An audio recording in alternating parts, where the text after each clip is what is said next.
Marie Antoinette is famously quoted as saying, "If they have no bread, let them eat cake."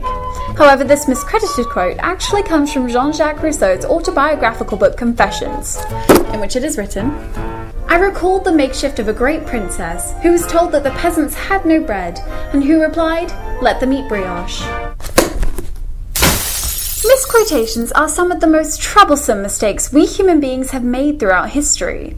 Whether an error of Chinese whispers or just sloppy research, our frames of reference are fraught with sentences and expressions that people did not say. The only two certainties in life are death and taxes. Mark Twain. Though used by Twain, this quotation actually comes from Benjamin Franklin, first found in a letter he wrote to Jean-Baptiste Leroy. Some misquotations merely derive from careless rephrasing. In April 1887, John Emmerich Edward Dalberg Acton made this most famous pronouncement: "Power corrupts. Absolute power corrupts absolutely." As they say. What Lord Acton actually wrote in a letter to Mandell Crichton was, "Power tends to corrupt, and absolute power corrupts absolutely." Similar, but not the same. Another similar yet incorrect quote is from Steven Spielberg's 1975 great white shark vehicle, Jaws. Upon a close encounter with the fish, Chief Martin Brody says to his crewmate Sam Quint, "You're gonna need a bigger boat." Not, "We're gonna need a bigger boat like you thought." Another movie quote slightly askewed in fact from how you'd like to use it: "If you build it, they will come." Kevin Costner, who plays Ray Kinsella, a novice farmer at best, who hears a mysterious voice say, "If you build it, he will come." He referring to Shoeless Joe Jackson, a baseball player Kinsella's father idolized. And later, spoiler alert, referring to himself.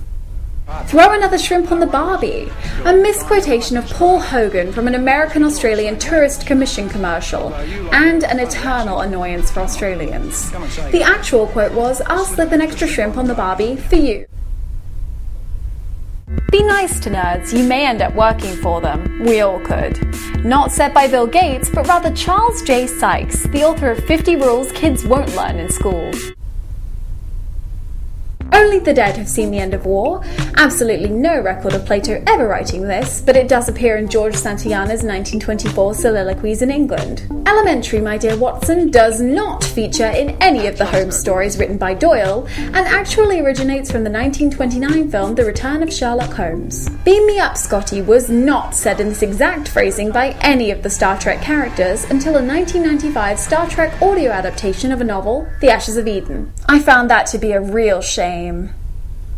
You think I'm being picky? Houston, we've got a problem. May come from a NASA flick, but on the actual Apollo 13 mission, the astronauts and mission control never said it.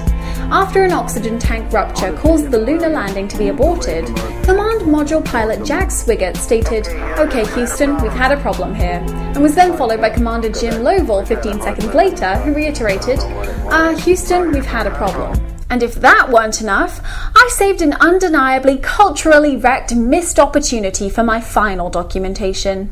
Upon setting his left boot on the surface of the moon at 2:56 UTC, July 21st, 1969, Neil Armstrong spoke the famous words, "That's one small step for man, one giant leap for mankind."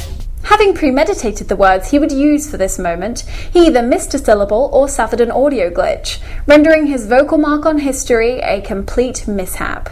For man and mankind actually mean the same thing in this context. Had Armstrong said one small step for a man, one giant leap for mankind, his statement would have been much more profound. Poor guy. At least now you know what's really going on.